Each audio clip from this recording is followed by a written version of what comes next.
പാലക്കാട് കൂറ്റനാട് പഴയ സാധനങ്ങൾ ആക്രിക്കാർക്ക് കൊടുത്ത യുവാവിന് 5000 രൂപ പിഴയിട്ടു. ആക്രി വാങ്ങിയവർ സാധനങ്ങൾ പുഴയോരത്ത് തള്ളിയതിനെ തുടർന്നാണ് യുവാവിന് പിഴയടക്കേണ്ടി വന്നത്. തോട്ടിലെ ജലവും പരിസരവും മലിനപ്പെടുത്തിയതിന്റെ പേരിലാണ് പഞ്ചായത്ത് പിഴയിട്ടത്.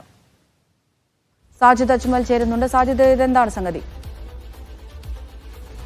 അമൃത, കൂറ്റനാട് ചാഴിക്കാട്ടിലാണ് യുവാവ് 500 രൂപയ്ക്ക് പഴയ സാധനങ്ങൾ വിറ്റത്. ഈ 4 ചാക്കുകളിലാക്കി പഴയ നോട്ട് പുസ്തകങ്ങളും മറ്റ് പല ആക്രി സാധനങ്ങളും വിറ്റിരുന്നു.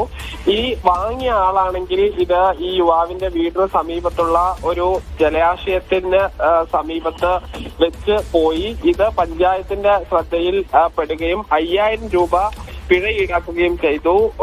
ഈ ചിതലരിച്ച സാധനങ്ങളും മറ്റും ആയതുകൊണ്ടായിരിക്കാം ഇവർ ഇവിടെ വെച്ച് പോയത് എന്നാണ് മനസ്സിലാക്കുന്നത്. ഇല്ലെങ്കിൽ പിന്നീട് അത് എടുത്ത് കൊണ്ടുപോകാൻ വെച്ചതായിരിക്കാം. പക്ഷെ ഈ ജലാശയവും മലിനമാക്കി എന്ന കാരണത്താലാണ് 5000 രൂപ യുവാവിന് പിഴയിട്ടത്.